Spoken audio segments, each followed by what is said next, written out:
السلام عليكم ورحمة الله وبركاته. waxaan rabnaa inaan ka hadalno casharkii xigay ee ahaa sum and difference for sign identity and tangent identity. labadan qaacidood ama labadan identity ee trigonometric functions qayb ka mid ah ayaan rabnaa inaan muuqaalkan uga hadalno insha Allah haduu Ilaahay inoo idmo. labada function ee sin iyo tangent waxaan ku arkaynaa sumkooda wadartooda iyo faraqooda markii summation la isku darayo laba angle compound angle ay sameynayaan oo sin ah markii la isku darayo qaabka loo xalinayo si lamid ah markii la kala jarayo ayaguna formulahan isticmaali lahayn qaacidadan u mari lahayn ayaan halkan aan ku arki doonaa insha Allah. si lamid ah tangent ayadana sumkeeda compound angles markay sameynayaan iyo difference si lamid ayadana compound angles ay sameynayaan qaabkii loo furfuri lahaa ayaan muuqaalkan aan ku arki doonaa insha Allah. for sin markaan joogno maxaan isticmaalaynaa sin markaan joogno waxaan leenahay sin a plus b ah sin markuu yahay waxaan ku furfuraynaa sin cos sin sidaana u furfuraynaa. okay angleskana say u kala siinaysaa u kala horeeyana u kala siinaynaa angle-ka a halkaana b dheh wax calaamad isbedelaysa ma lahan waa balaas sidaan u qaadanaynaa a b sin a plus b qaabkaasaan u furfuraynaa ama qaacidadaasaan u furfuraynaa. okay sin a minus b sinku waa isku mid waa sin cos sin markuu sin yahay angleskana kala sii a b minus buu yahay minus buu qaadanaya isin bedelayo a b c u kala sii. okay sin oo plus ah iyo sin oo minus ah qaabkaasaan u furfuraynaa. micnaheedu waxay tahay kullama angle oo summation sameynaya angle oo difference sameynaya haddii nala weydiiyo oo ku cabiran sin qaabkaana u kala furfuraynaa. hadduu plus uu yahay oo waxaan rabaa sum uu yahayna waxaan ku furfuraynaa qaacidadaas. haddii uu yahay difference uu yahay oo minus uu yahayna qaacidadaasaan ku furfuraynaa. proofkeeda muuqaal kale aan ku muujin doonaa insha Allah. hadda proofkeeda kuma jirno laakiin waxaan rabnaa isticmaalka qaacidada qaabkan u isticmaali lahayn rabnaa inaan ka hadalno. okay tan a plus b see u xalinaynaa ayadana tan markaan joogno waxaan leenahay waxaan ku furfuraynaa tan a plus tan b all over 1 minus tan a tan b waa markaan tan oo summation aan joogno waxaan leenahay tanka waxaan ku furfuraynaa gudaha tan a plus tan b aan leeyahay maadaama halkan ay positive tahay hooseeyaha negative u qaadanaya minus 1 tan a tan b saasan leeyahay. okay markuu negative uu yahay qaybka u furfuranaya waa isku mid kelito calaamadaha kala duwan tan a minus tan b all over 1 halkaana minus ah halkan plus noqonaya tan a tan b. tan markuu yahay sumkiisa iyo differencegiisa asigana saasaan ku furfuraynaa insha Allah. marka muuqaalka waxaan kaloo ku arki doonaa examples related to this identities tusaalooyin xambaarsan ama aan ka hadlayno identitieskan aan halkan aan ku tilmaano. okay exampleskan aan fiirinaynaa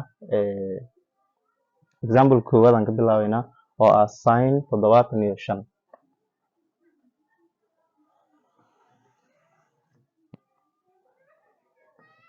sin 75 degree. okay sin 75 degree ma sahlana inaan si toos aan u sheegno sababtoo ah wuxuu sameynayaa wuxuu ka imaaday compound angles. haddaan u fiirino 75 waxay ka timaadaa 45 lagu daray 30 sababtoo ah 45 iyo 30 markii isku daray waxay sameeyeen compound angles ay sameeyeen. therefore 75 kamid baan special angles laakiin waxaan u baahannahay markaan raadinayno angle 75 ah waxaan u baahannahay inaan isticmaalo identity. marka hadda sin hadday meesha hadda waxaan ka hadlaynaa waa sin identity therefore waxaan isticmaalaynaa identity-ga sin uu leeyahay maadaama wadar ay tahay waxa summation ay yihiin. waxaan leenahay sin cos sin angles kala sii waa 45 halkaana 30 dheh calaamad isma bedelayso plus 45 30 waxaan ognahay sin 45 intay la eg tahay ama ratiogeedu waa root 2 all over 2 oo ku dhacsan cos 30 oo la eg root 3 all over 2 plus cos 45 wuxuu leeyahay root 2 all over 2 sin 30 waxay la eg tahay a half. Okay, root 2 times root 3 waa root 6 all over 2 times 2 waa 4 plus root 2 times 1 waa root 2 all over 2 times 2 waa 4. Okay, LCM ku waa 4. 4 divided by 4 waa 1. Root 6 ku dhufo waa root 6 plus 4 u qaybi 4 waa 1. Root 2 ku dhufo root 2. Okay, sin 75 halkaasaan aga baxnay. Waxaan fiirinaynaa example xiga oo ah tan 7 by all over 12. Okay, ustaad waxaan sameynaynaa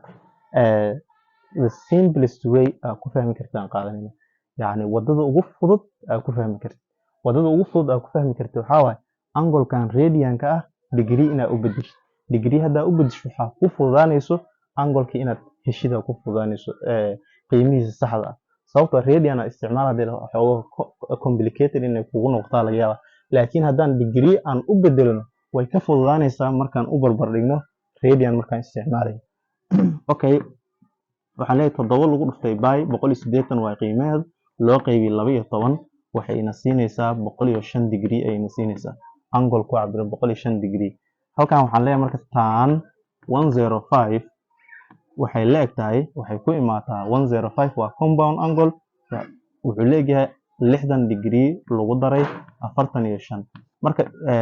angle 60 markaa ku dirto 45 degree waxaad helaysaa angle la eg 105 degree. Marka halkan waxaa ka cad angle-kan inuu compound yahay two special angles oo la wadareeyay inuu yahay ayaa halkan kaga muuqata. Okay, tan oo sum ama tan oo plus qaacidada isticmaalin maxaa lagu furfuray? Waxaa lagu furfuray tan A tan B ama tan 60 plus tan 45 all over 1 minus tan 60 tan 45. Okay, tan 60 yani tan A plus B waxaan ku furfuraynaa tan A plus B waxaa lagu furfuraa tan A plus tan B all over 1 minus tan A tan B. wax kale maana sameynin angle A iyo B waxaa u taagan hadda meeshan 60 45 u taagan tan 60 plus tan 45 all over 1 minus tan 60 lagu dhuftay tan 45. Okay, waxaan ognahay tan 60 trigonometric table intay ka tahay ama ratio-giis intuu yahay waa root 3 uu leeyahay plus aan leeyahay tan 45 na waan ognahay qiimo ahaan intuu leeyahay 1 buu leeyahay all over de marka u qaybi 1 minus tan 60 oo la eg root 3 oo ku dhacsan tan 45 oo la eg 1. halkan waxaan helayaa root 3 plus 1 all over 1 minus root 3. Okay, halkan baan ku joojinaynaa ustaad. Maya, halkan kuma joojinayno. Sabab waxaan sameynaynaa maadaama hooseeyaha radical uu ku jiro rationalize aan ku sameynaynaa. Hooseeyaha ayaa radical ku jira saas awgeed waxaan ku sameynaynaa rationalization aan ku sameynaynaa oo ah waxaan sameynaynaa conjugate hooseeyaha kor iyo hoos ku dhufanaynaa. waxaan leeyahay root 3 plus 1 all over 1 minus root 3 waxaan leeyahay oo ku dhacsan lagu dhuftay kan conjugatekiis 1 plus root 3 all over 1 plus root 3 conjugatekiis waa kasmar yani cagsigiisaan ka wadno. Okay, sareeyaha waxaan u qaataa marka equation 1 nooga dhig hooseeyahana waan kala qaadaynaa. yani waxaan rabaa inaan sida ugu fudud oo loo furfurayo inaan isticmaalaan rabno. Okay, qaybta sare aan qaadanaynaa haddana qaybta hoose aan qaadanaynaa. qaybta sare aan xalino marka qaybta sare waxaan leenahay root 3 laba bracket oo isku dhacayo Soomaan labadan bracketna kala jabi midna sida u soo qaado root 3 oo ku dhacsan 1 plus root 3 okay plus 1 dheh plus 1 bilfur 1 plus root 3. Okay, root 3 times 1 waa root 3 plus root 3 times root 3 waa root 9 square root ka saar waa 3 plus 1 times 1 waa 1 1 times root 3 plus root 3 okay halkan waxaa haystaa laba lag terms labadan lag terms iyo labadaas tiro labadan isku dar waa 4 plus labadan horgalo 1 iyo 1 baa u qarsan horgalahooda isku dar waa 2 ayagana waa common hal haba ka soo qaado waa root 3 okay equationkii koowaad ama qaybta numeratorka waxaan haysanaa 4 plus 2 root 3 aan haysanaa denominatorkan imaanaynaa oo hooseeya ahayd oo waxaan soo qaadanaynaa 1 minus root 3 oo ku dhacsan 1 plus root 3 labadan bracket mid waan kala jebinaya midna sideeda ugu dhufanaya oo root 3 minus root 3 dheh 1 plus root 3 1 times 1 waa 1 plus 1 times root 3 waa root 3 minus root 3 times 1 waa minus root 3 minus iyo plus isku dhaca waa minus root 3 times root 3 waa root 9 square root ka bixi waa 3 okay plus or minus plus iyo minus waaye labadooda darajaano isla egyihiin isla bixi halkan waxaa haystaa marka 1 minus 3 oo la eg minus 2 okay qaybta hoosena waxaa haystaa minus 2 qaybta sarena waxaa haystaa 4 soo qaad marka sideeda u qor 4 plus 2 root 3 all over minus 2 minus 2 waa micnihiisu waxaa waaye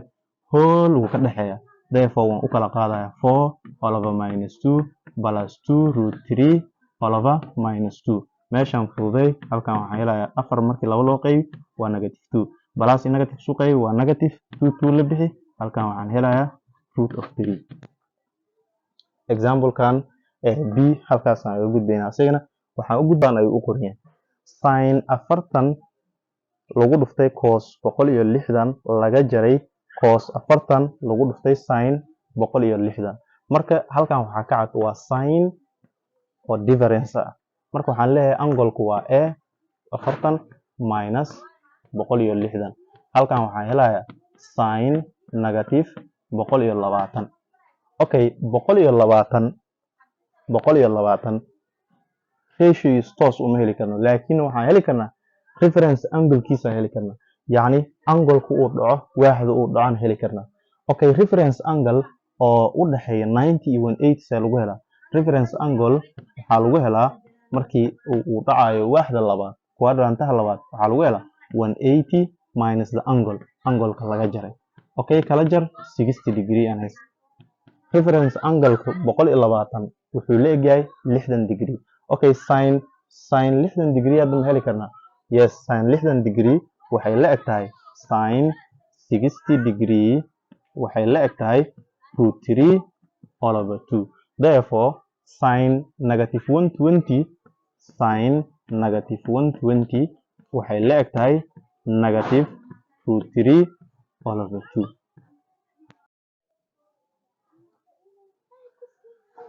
weli waxaan ku jirnaa sum difference identity for sin and tangent aan ku jirnaa example-ka qaybtiisa 1.7 ayaan halkan ku fiirinaynaa write each expression as a function of theta waxaan qoraynaa tibixi weliba waxaan u qoraynaa fansaarkeeda theta ahaan aan u qoraynaa tusahan koowaad wuxuuna leeyahay sin 30 degree lagu daray theta sin 30 degree lagu daray theta ayaan rabnaa inaan xalino okay maadaama sin identity aan horey usoo qaadanay waxaan meeshan ku apply garaynaynaa ama aan isticmaalaynaa qaacidada sin identity aan isticmaalaynaa weli qaybteeda sumkaan isticmaalaynaa oo ah sin a plus b meesheed waxaan leeyahay sin cos sin angolada saan u kala qoro marka angoladana kala sii waa dati iyo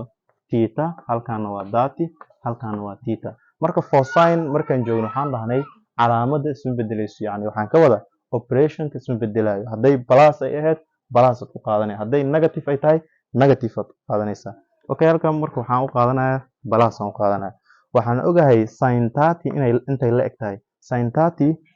ratio-ga ama muuqaalkii ka horeeya waxaan soo tilmaanay trigonometric table-ka markaan ka hadlaynay sin 30 inay la eg tahay a half lagu dhuftay cos theta plus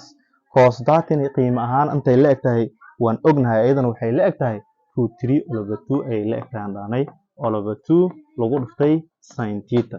Okay, maadaama hooseeyaha ay wadaagaan ama common uu yahay hooseeyaha hal xaba ka soo qaado laba u qaybi waa hal cos theta ku dhufo waa cos theta plus laba u qaybi waa hal root 3 cos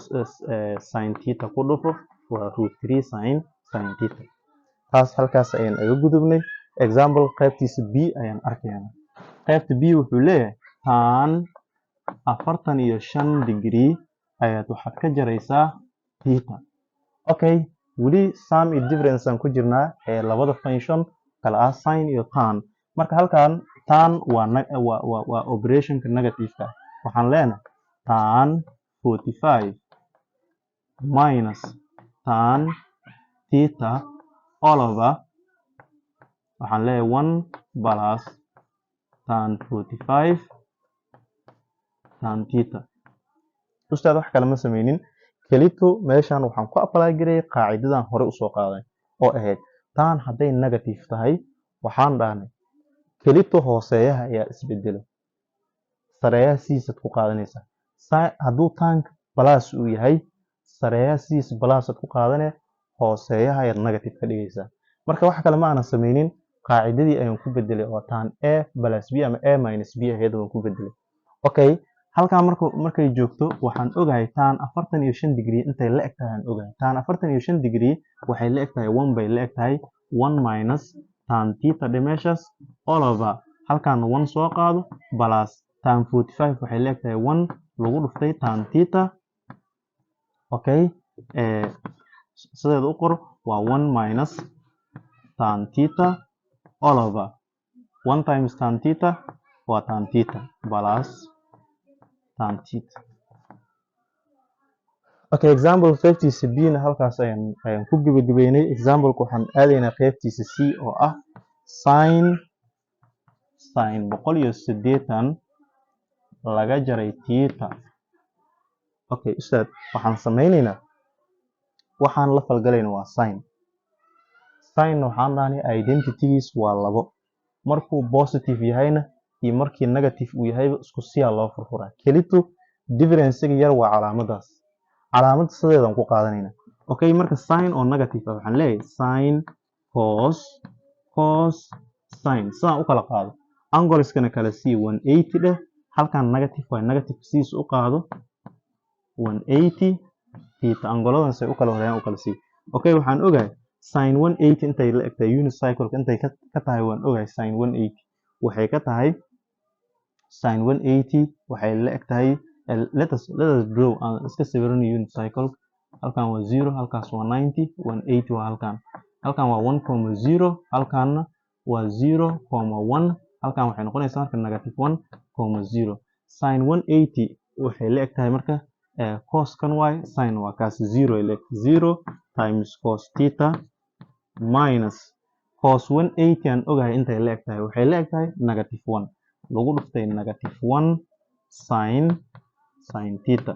0 wixii lagu dhufto waa 0 negative times negative waa positive positive 1 times sin theta waa sin theta. Example qaybtiisa C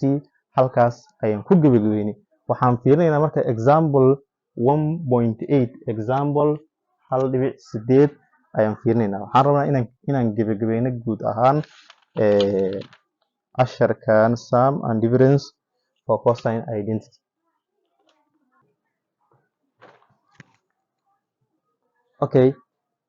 ustaad example-kan wuxuu leeyahay example 1.8 wuxuu leeyahay suppose ka soo qaad that A and B labadan waa laba xaglood waa angles in standard position waa angolada waaxdooda jooga waa ama angolka waaxdiisa ku sugan standard position with sin A halka sin A ay leegtahay 4/5 ana waxay u dhaxaysaa pi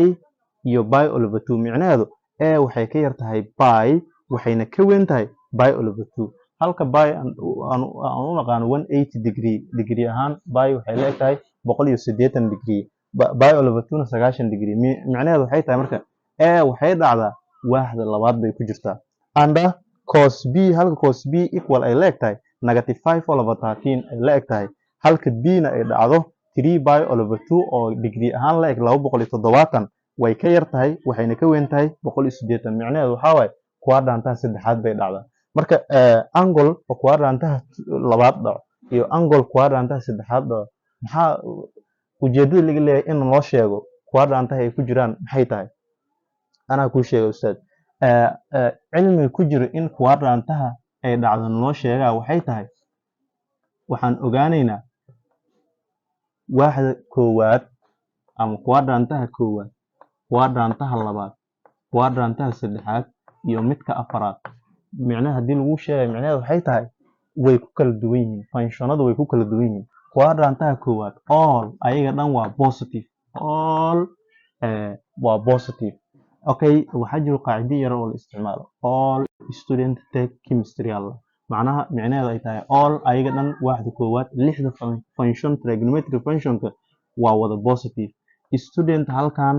sign baa positive ka ah maadaama student s ay ka bilaawdo all student take halkaana tangent tan baa positive ka ah maadaama take t ay ka bilaawdo chemistry halkaana waxaa positive ah cos baa positive ah maadaama chemistry c ay ka bilaawdo marka waa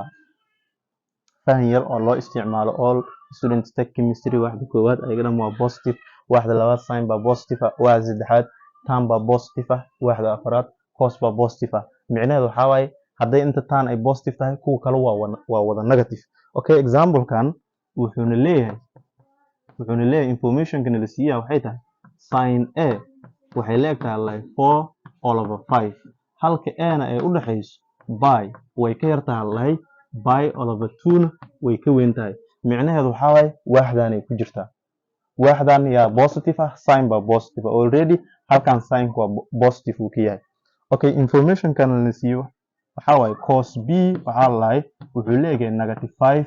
all over 13 buu leeyahay okay halka b uu ka yar yahay by all over 3 by all over 2 wuuna ka weyn yahay by micnaheedu ay tahay 3 by all over 2 degree ahaan waa 270 byna waa 180 wuxuu u dhaxeeyaa 180 iyo 270 halkaas uu u dhaxeeyaa macnaha halkan waxaa positive ah tan bisa positive ka ah inta kale waa negative that is why cos halkan negative ay u tahay ustaad waa ila fahamtay u maleyntaas okay si aan u xalino mas'alooyinkan sin a plus b iyo tan a plus b si aan u xalino iyo the quadrant waaxda of a plus b ay dhacdo markaan xalino kadib waxaan u baahanahay inaan mid walba midkiisa lamaanihiisa helno sin a markaan haysto cos a waa inaan helaa cos b markaan haystona sin b waa inaan helaa waxaa ii fududaanaya marka inaan xaliyo mas'alooyinkan okay waxaan u baahanahay inaan helo cos a inaan helaa u baahanahay maxaan samaynayaa waxaa jirto single trigonometric equation mid kamid aan isticmaalaynaa oo ahayd cos square theta plus sin square theta is equal to 1 micnaheedu ay tahay kullama cos aa haysatid sinka waad heli kartaa haddii sinka uu kaa maqan yahay coska aa haysatid sinka waad heli kartaa si lamid ah haddii sinka aa haysatid coska uu kaa maqan yahay coska waad heli kartaa waa single trigonometric equationka koowaad waay okay halkan marka waxaan u bedelayaa theta booskeeda ee aan u bedesho marka waxaan leeyahay cos square a plus sin square a is equal to 1 okay halkan maxaa haystaa sin a aan haystaa soomaan yes sin a haystaa halkan waxaan ku bedelayaa cos square a plus meesha sin a waxaad ku bedeshaa 4 all over 5 square is equal to 1 okay cos square a plus kan square garay waa 16 kanna laba jibaar waa 25 waxay la eg tahay 1 okay dhinaca kale mari si aan u helo qiimaha cos square a wuxuu la eg yahay 1 minus 16 all over 25 balastan minus isku bedelaysaa okay halkan aan fududeeyo LCM waa 25 kan hooseeya hal buu wataa 25 hal u qayb waa 25 hal ku dhufo 25 leeyo minus 25 loo qaybiyo 25 waa hal 16 ku dhufo waa 16 kala jar 9 waay la hoos dhigay 25 marka cos oo laba jibaaran ma heli karaa hadda haa waan heli karaa waxaan leeyahay sagaal la hoos dhigay 25 cos-ko laba jibaaran buu leeyahay cos-ka keligiis ma heli karaa square root halkan ka bixi halkan square root ka bixi therefore cos a waxay leegtahay kan square root-kiisa sagaal xidid laba jibaar ka bixi waa 3 25 xidid laba jibaar ka bixi waa 5 okay cos-ka marka wuxuu leeyahay 3/5 okay a waxaa leh marka waxday dhacdaa a waxay dhacdaa by over 2 waaxda labaaday dhacdaa yaa positive ah sin bisa positive ah kuwa kale maxaan ku sameynaynaa negative aan siinaynaa cos a waxay la eg tahay negative 3/5 okay kan waan helnay lamaanis midkaan lamaanis kale aan raadinaynaa waxaan leeyahay okay waxaan leeyahay cos square b plus sin square b is equal to 1 waxaan haysto waxaa waaye cos b aan haystaa halkan ku bedel negative 5/13 square is equal to plus dheh sin square b is equal to 1 kan square garay sareeya waa 25 hooseeya square garay waa 169 plus dheh sin square b is equal to 1 waa kan ustaad waxaan sameeyay sin-ka cos-ka waa la isiiyay cos b wuxuu leeyahay negative 5/13 buu leeyahay marka meeshan waa ku bedelay square-na angle kugu saarnaa waa qaacido guud oo la isticmaalo trigonometric equation 1 way okay 5 markaan square garay waa 25 3 iyo 10 square garay waa 169 okay waxaan raadinayaa waa sin square b aan raadinayaa waxaan sameynayaa tiradan dhankan kala soo mari oo waxaan leeyahay sin square b wuxuu leeyahay 1 minus 25/169 LCM-ku waa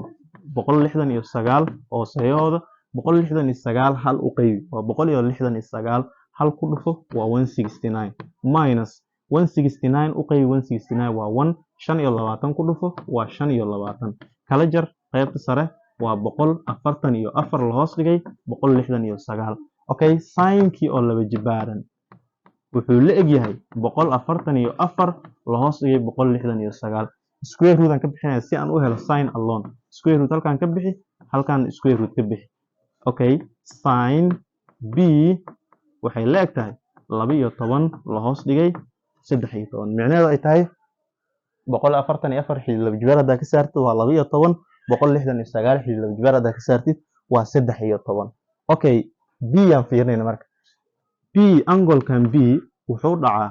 waaxda saddexaad buu dhacaa sababtoo ah wuxuu u dhexeeyaa 3/2 iyo by oo halkan ah buu dhacaa halkan waxaa positive ah tan waxa kale ka soo haray maxay noqonayaan negative bay noqonayaan okay ustaad waxaan haystaa marka sin a iyo sin b waa haystaa cos a iyo cos b na waan haystaa waxaan xallin karaa marka su-aasha koowaad oo ah sin a plus b waan xallin karaa okay waxaan leeyahay sin a plus b see loo furfuraa sin-ka waxaa loo furfuraa waxaa leeyahay sin cos sin okay sin a ma haystaa haa waa haysanaa waa 4/5 halkan sin a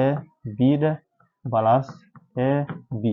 ku kala bedel marka sin a meeqa haystaa 4/5 oo lagu dhuftay cos b meeqa haystaa cos b negative 5/13 plus dheh marka cos a ma haystaa yes cos a waa kan waan soo helay waa negative 3/5 oo ku dhacsan sin b ma haystaa sin b where is sin b yes sin b waa taa waa negative 12/13 fududay meeshan sareeyaha isku dhuf waa negative 20 hooseeyana isku dhuf waa 65 plus dheh labada negative oo isku dhacayaan waa positive 3 times 12 waa 36 all over labadana isku dhuf waa 65 LCM-ka meeqa waa 65 u qayb waa 65 1 ku dhuf negative 20 waa negative 20 plus 65 u qayb waa 1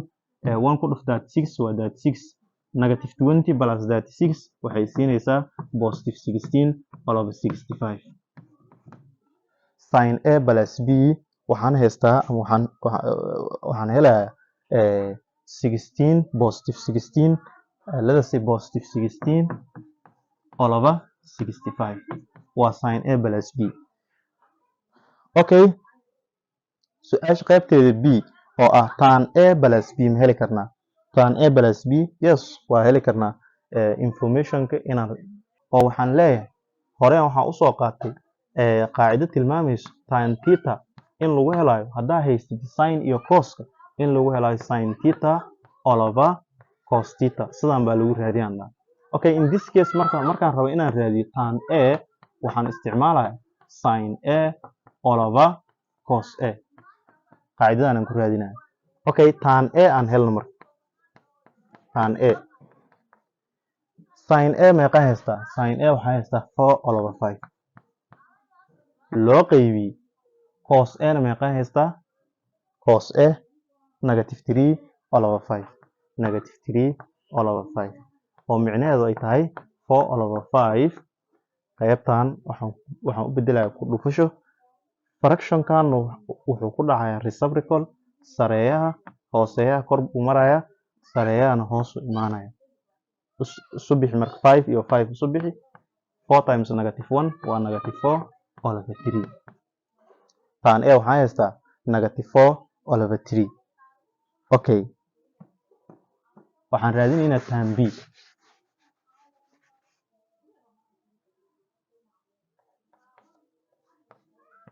Tan B waxaan ku raadinayaa sin B all over cos B. Okay, sin B meeqa haystaa? Sin of B waxaan haystaa negative 12 all over 13 negative 12 all over 13 loo qaybiyey cos B na meeqa haystaa? Cos B waxaan haystaa what is cos B? Yes, cos B waxaa haystaa negative 5 times loo qaybiyey negative 5 all over 13 oo micnaheedu tahay si fudud waxaad samayn kartaa 13 hooseyaashu waa isla bixin kartaa, negative-kan waa isku qaybin kartaa. Maxaa kuu soo haray? 12 all over 5 waa in a simple term. Ama sidan waa samayn kartaa oo qaybta waxaad ugu bedelaysaa ku dhufasho ayaad ugu bedelaysaa, jajabkana reciprocal aa ku dhacaya, hooseeyaha kor buu maraya, sareeyahana hoos u imaanaya. Saas waa samayn kartaa. Or else labada hooseeya isla bixinay, minuskan waan isla cancel. Okay, tan B waa haystaa, tan A na waa haystaa. Okay, ma heli karaa marka tan A plus B? Yes, tan A plus B waxay la eg tahay tan A plus tan B all over 1 minus tan A tan B. qaacidadan aan ku xalinayna. Okay, tan A meeqa haystaa? In this case tan A waxaan haystaa negative 4 all over 3 plus tan B na meeqa haystaa? 12 all over 5 loo qaybiyey 1 minus tan A meeqa haystaa? Tan A waxaan haystaa negative 4 all over 5 lagu dhuftay tan B na meeqa haystaa? 12 all over 5. Okay, laba qayb aan u kala qaadanaya. Qaybta koowaad aan xalinaynaa, haddana qaybta B aan xalinaynaa. Qaybta koowaad oo ah negative 4 all over 3 plus 12 all over 5 LCM-ku waa 15 saddex u qaybi waa 5 4 ku dhufo waa negative 20 negative 20 plus 15 u qaybi waa 3 12 ku dhuf waa 36 negative 20 plus 36 waa positive 16 all over 15. qaybta sare intaas haystaa, qaybta hoosan soo gudbaya 1 minus labada gudaha isku dhuf waa negative 48 all over yes labada hoosan isku dhuf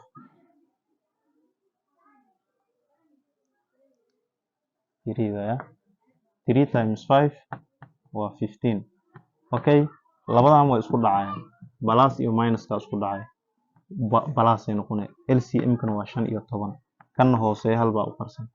15 هل أقيبي و 15 هل كدفو و 15 لبدا ماينس اسكو دعاي و بلاس 15 أقيبي و 1 145 كدفو و 45 اسكو در لبدا اسكو در waxaan helayaa 60 iyo waa 63 la hoos dhigay 15 waa qaybtii labaad okay qaybta koowaad waxa ii soo baxday 16 over 15 loo sii qaybiyay 63 over 15 si fudud waxaan leeyahay 15 oo hooseeya 15 la bixi maxaa soo haray sareeyo 16 ah iyo hooseeyo 63 ah marka jawaabtaada waxay noqonaysaa 6 iyo 10 la hoos dhigay 63 okay ustaad halkaas example qaybtiisa B ayaan kaga gudbaynaa qaybtiisa C ayaan fiirinaynaa marka qaybtiisa C maxay leedahay the quadrant of A plus B waaxda ay dhacdo labadan xaglooda la isku daray A plus B okay waxaan soo xalinay sin A plus B final answer ayaa noo soo baxday jawaabta ugu dambeysa waxay ahayd 16 over 65 positive ay ahayd soomaan okay waxaan kaloo xalinay tan A plus B final answer noo soo baxday 16 over 63 ay noqotay ayadana waxay ahayd jawaab positive ah therefore haddii labada jawaab oo aan haysano ay positive yihiin waxaad isweydiisaa waaxdee ayay saddexda ama laba function oo kamid ah trigonometric positive ay ka yihiin ustaad waxaa ogaanaysaa marka in waaxda koowaad ayagoo dhan ay positive ka yihiin therefore waxaan leenahay sin A plus B iyo tan A plus B waxay dhacaan waaxda koowaad ama quadrant 1 quadrantaha koowaad okay halkaas waxaan ugu gudbaynaa example-kii ahaa 1.8 casharkii sum and difference for cosine identity okay qaybtan waxaan fiirinaynaa marka example-ka ugu dambeeya okay ustaad example 1.9 wuxuu leeyahay verify that waxaad xaqiijisaa the following equation taxanahan is an identity inuu yahay taxane siman identity uu sameynayo yani is aqoonsanayo haddii expressionkan ama functionkan haddii aan furfuro ma isiinaya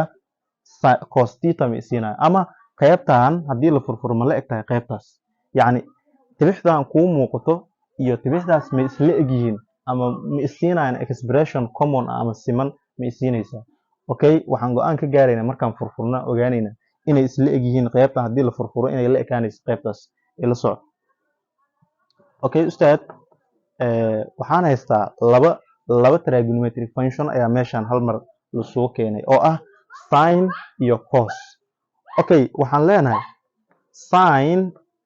halkan waxaan haystaa sin A plus B camal aan haystaa soo maan sinkan furfurayna sinka waxaa loo furfuraa sin cos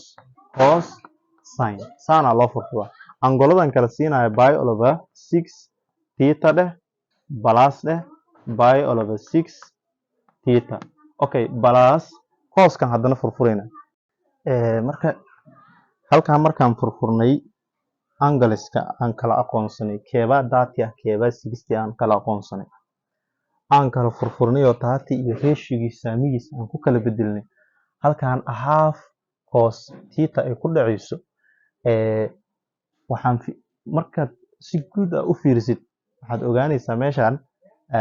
lag times in ay jiraan ama kuwo isqaadanayo isku lag ah inay jiraan ama isku teerami isku doorsoomo leh in ay jiraan ayaad aqoonsanaysaa like √3 over 2 sin theta iyo √3 over 2 sin theta waa isku mid therefore kan positive waay kanna waa negative darajo ahaan way isla egyihiin therefore way isla baxayaan labadan waa isla kansalaya halkan maxaa ii soo haray marka waxaa ii soo haray a half oo ku dhacsan cos theta plus a half oo ku dhacsan cos theta 0.5 isku dar half ku dar half haddii half lagu daro 1 buu la egyahay ama just haddaan dhaho hataa LCM waa labo u qayb waa hal cos ku dhufo waa cos theta plus labo u qayb waa hal cos theta ku dhufo waa cos theta waxaan helayaa 2 cos theta all over 2 fududay 2 la bixi halkaan waxaan helayaa cos theta ma cadayni marka in tibixdan markii la furfuro ay isiinayso cos theta yes tibixdan markaan furfurno waxay leegtahay cos theta ay leegtahay marka ustaad casharkii gaabnaa ugu talagalay syllabuska form 4 fasalka 12aad halkaas ayaan kusoo koobaynaa oo ahaa sum and difference identity for sine and tangent halkaas ayaan ugu gudbaynaa insha Allah xiisatan xiisadiisa xigta ama casharka xiga waxaan ku qaadan doonaa double angle identities si lamid ah kama marno in aan xaqiijino proofka aan la imaano ama proofkiisa aan la imaano sum iyo difference sineka iyo tangentiga si lamid ah cos proofkiisa inaan sameyno a plus b iyo sin a plus b sin a minus b cos a plus b cos a minus b si lamid ah tan a plus b iyo tan a minus b insha Allah xiisadii xigta waxaan ilaah subxaanahu wa tacaala ka codsanaynaa inuu si nabad naxariis nagu gaarsiiyo insha Allah. Assalaamu calaykum waraxmatullaahi wabarakaatu.